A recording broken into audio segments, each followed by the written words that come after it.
Hey, what's up YouTube? In the next few videos, I'm going to show you how I built this neat scan effect in Unreal Engine 5. This is, as you can see, quite a complicated effect. It can be pretty much split into three parts. First, there's a bit of blueprint involved, namely a blueprint component and a blueprint actor, but nothing too fancy. There's also a Niagara particle system, and there's also quite an advanced post-process material. And so in an effort to try and keep things as digestible as possible, I'm going to split this tutorial/breakdown into multiple videos. In today's video, I'm first going to tackle the overall setup, like setting up inputs and whatnot, and the blueprint part of that effect. For once, it's going to be a very thorough step-by-step tutorial, not too complicated to start with, so let's not waste any time and let's dive right into it, shall we? First things first, let's ask ourselves a simple question. This scan effect is going to happen upon pressing an input, right? But where should the scan effect blueprint logic be added to? There are many correct answers to this question. I personally am going to create an actor component meant to be attached to the player controller. So let's first create a player controller. Having a component attached to the character or pawn could work as well, but then that may prove to be troublesome if, for any reason, I allow another pawn to be controlled, right? Should that other pawn also own a scan component then? Or say my character dies and is legit destroyed in game and I need to spawn a new character blueprint. That would instantiate a new scan component and that'd probably be a waste, right? So a component meant to be added to the player controller that's likely to be instantiated just once and easily accessible from anywhere in the engine sounds like a good option to me. In C++, you could create a subsystem. Anyway, my point is there are many solutions. For today's video, let's keep it simple and create an actor component. Then make sure to add it to my player controller right away. In that component, I'm going to create two functions, named startScan and endScan. Next, I'm going to add an input action and an input mapping context. Then add that input action I just created as a mapping, and the tab key will do just fine to trigger this scan effect.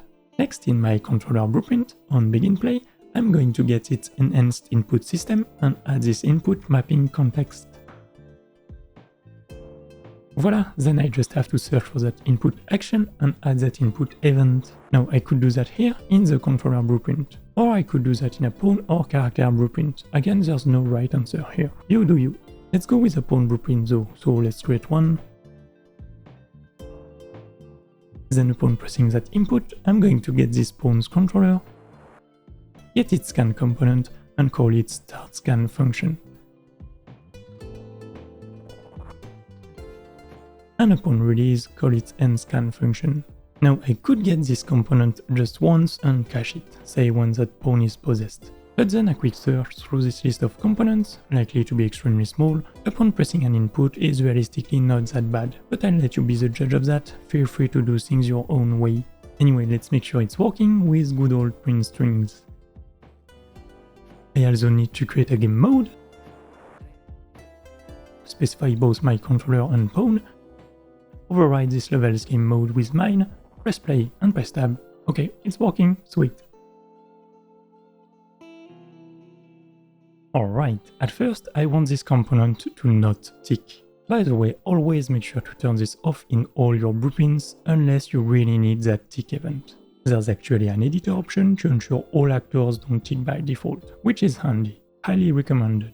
Here I'll have this blueprint tick, but only when actually in the process of scanning, right? So first I'm going to create a quick state machine, and to that extent I'm going to create an enum and list all possible states. There's a fade in, fade in, fade out, and one more named, let's say, invalid. That state describes the moment I first press the scan input and the scan expands, right? Once fully expanded, it's going to switch to that state. And same upon release, fading out at first and then eventually entirely faded out. Then add that enum as a variable in this blueprint, call it state, let's make it private and might as well turn on advanced display. Sweet. Next, this is probably a bit overkill, but let's try and put some efforts into making things the right way. I'm going to create two functions, one called getScanState, it's const and pure and just returns that state variable. The second function is going to be named updateScanState and is going to be private because it really shouldn't be called outside this blueprint. Add an output named beUpdated type is boolean. Then the first input is going to be an enum, the one I just created. And I'm going to add an extra input called bForce type boolean. Why force? Well, because I'm just going to check if the new state I want to set is actually different than the one I'm currently in to actually process that update, or I want to force that update regardless. You may dislike that approach, it's fine. I'm not going to force my crappy programming ways onto you. Feel free to do things differently. Anyway, if false, then return false, else I can do a sequence and build a very minimalist state machine. Meaning first check the scan state I'm currently in, that's the state I'm going to exit, then set it and check it again, that's the state I'm going to enter. For now, let's leave both switches blank and finally return true. In that start scan function, I'm then going to get the scan state and only start a scan if actually in either of those two states, simply by updating the scan state to fade in. Else, nope, nothing should happen. Same logic in that endscan function, but this time if fading in or faded in, then fade out, else do nothing. Cool, now remember this component is really designed to be added to a player controller, right? So upon begin play, get that component's owner, as to player controller, and I might as well cache it because it's unlikely to change. Then set that scan state to faded out at first, and let's turn on force here just to be sure. Also, always handle your failed conditions, so else the scan state should really be set to invalid. Sweet, now in that update scan state function, I'm going to enable tick if I exit the faded out state, and disable it if I enter that same state or the invalid one. Moving on, let's create a new function named updateScanTime. Add a float input called deltaTime and make that function return a boolean named bUpdated. And call that function on tick. Just make sure to forward that deltaTime value here. Cool, in this function, I'm going to get the scan state, and if fading in, I'm going to increment a float variable named, say, scan normalized time. So get it and get that deltaTime input parameter, and I might as well create a variable called fadeInSpeed. Set it to instance editable and blueprint read only. Duplicate it, Ctrl+C, Ctrl+V, and name it fadeOutSpeed. Then get that fade-in speed and multiply delta time with it. And that's the new normalized time. Normalized means it's meant to be within a 0 to 1 range, thus if it equals or exceeds 1, the scan effect has faded in. So clamp that time to 1 and set the state to faded in. Same principle if fading out, but this time decrease this value using fadeout speed, and if equal or below 0, the scan effect has faded out. So clamp it to 0 and set that state to faded out. Right? Quite simple. Then return updated true, unless I feel like we are in that invalid state. Alright, that's quite a bit of blueprint logic already, so let's see where we're at. On tick, add a print string, duration 0, output to look false to print that normalized time. And print that state as well. Don't forget to actually set a speed in those two variables though, say 0.25 and 0.5 for now. Then press play, press tab, that normalized time goes to 1, it's fading in, and it has faded in when it reaches 1. Now release tab, it has switched to fade out and eventually faded out. Cool, that simple state machine works.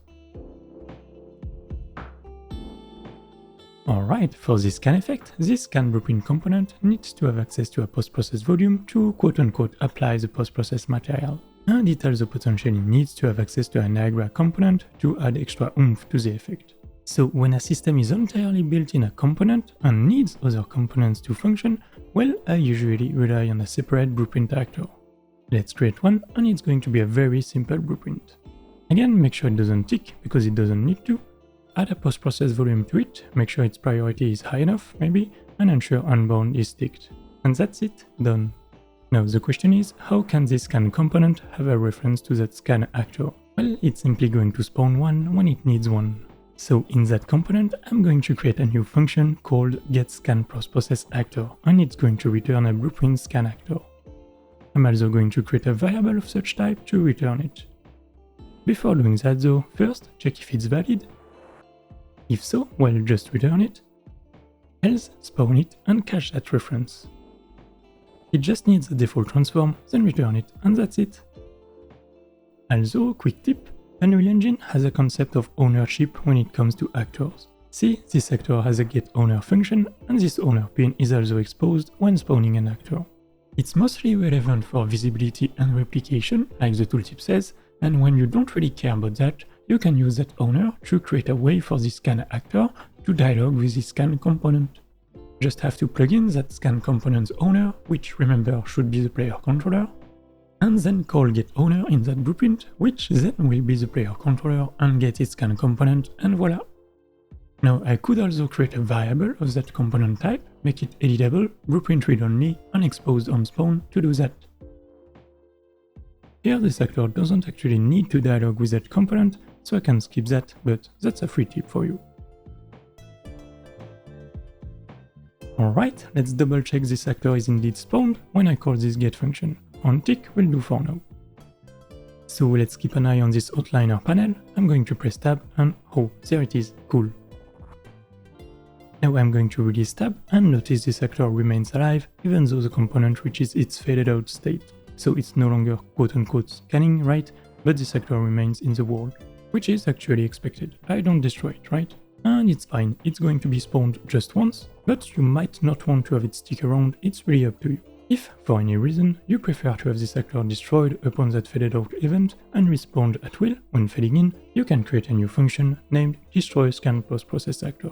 If that reference is valid and if that setting is true, so you can choose to destroy it or not, well, destroy the actor and clear the reference.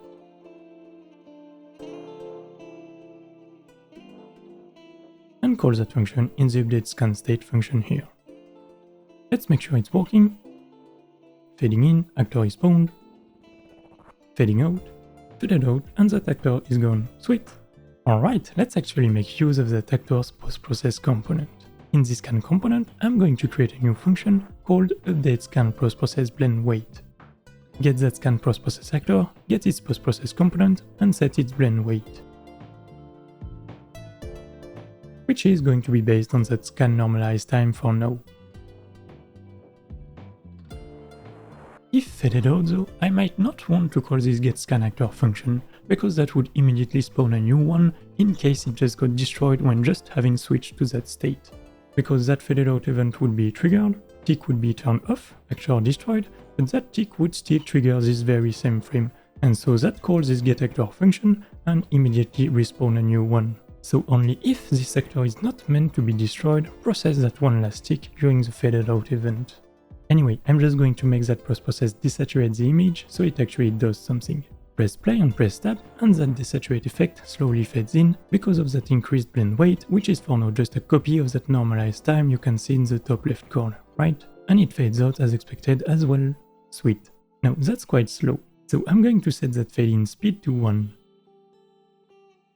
Better, but regardless of the fade speed, that blend is going to be very linear and uninteresting, right? So let's change that. Create a curve float, add a point at 0, 0, a point at 1, 1, and a point at 0, 2, 1, and maybe tweak the curve so it's quite snappy.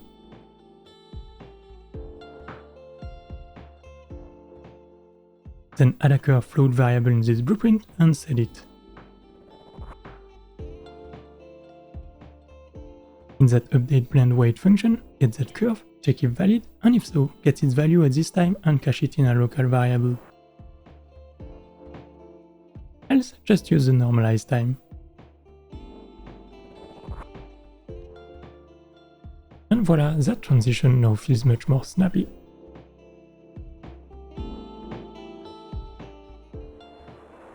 Alright, the actual post-process material is quite advanced, so it's going to be the topic of an upcoming video. But still, let's lay some groundwork, if I may say. First, let's get rid of the desaturation effect in the post-process component and create a post-process material. Down there I will also want this material to be rendered before translucency. That will allow me to do cool things later on. Then drop a scene texture node and select the post-process input 0. And add a multiply to colorize that image in, I don't know, blue, whatever. Oh, right, this post-process input 0 is a float 4 that contains the alpha value, so scrap that with a component mask. Cool, now you could update this post-process component to make use of that specific material. But let's do things the right way and do this via blueprint instead. When spawning this post-process actor, before actually returning it, I'm going to set its post-process material. First, I'm going to create a material interface variable, set it to instance editable, read-only, and actually set it. And a second variable, a material instance dynamic this time, set it to private, advanced display. Then here, if that material instance dynamic is valid, I'm going to get that actor, get its post-process volume, and set its material like so.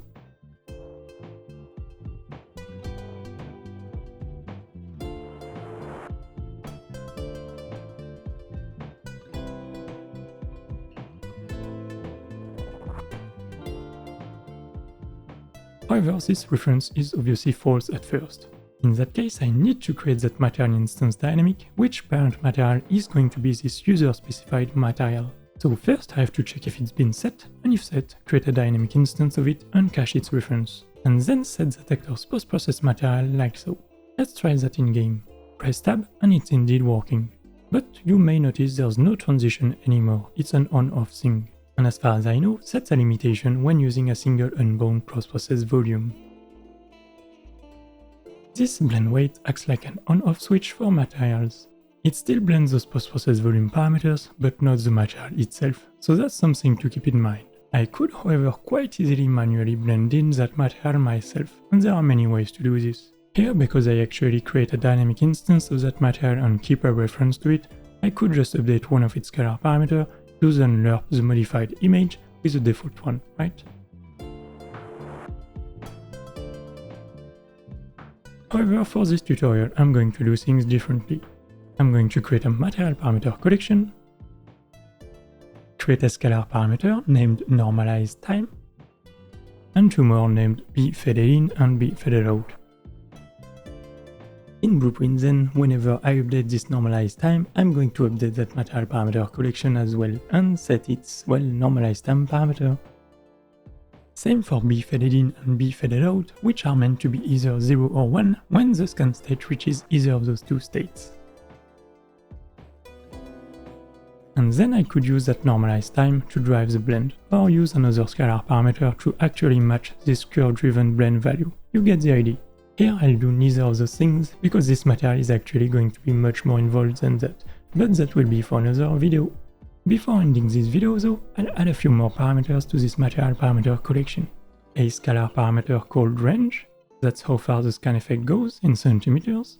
One called grid cell size, because this effect is based on grid cells, so that'd be cool to be able to fine-tune that cell size. And a vector parameter called location. Let's update those in blueprints. Range and grid cell size are not meant to be updated at runtime, so I can just set them on begin play like so.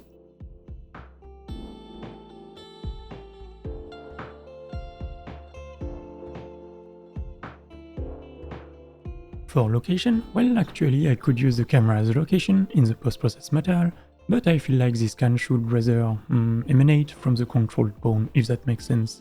So I want to get the pawn's location on tick, which is straightforward enough. I cache this component's owner on begin play, which is a player controller. So get that controller, make sure it's still valid, get its controlled pawn, and get its actor location, and voila!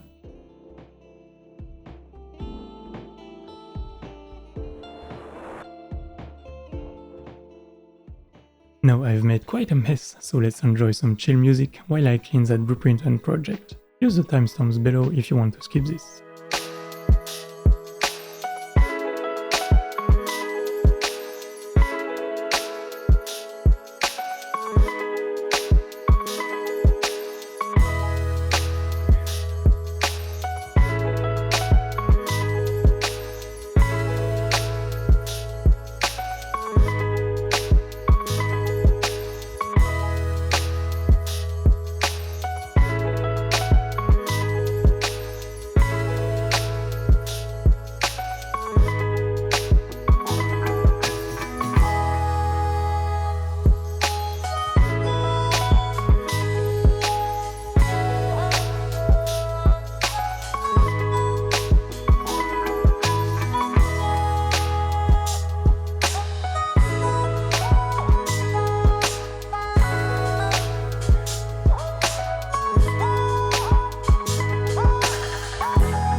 Alright, let's do a very brief summary.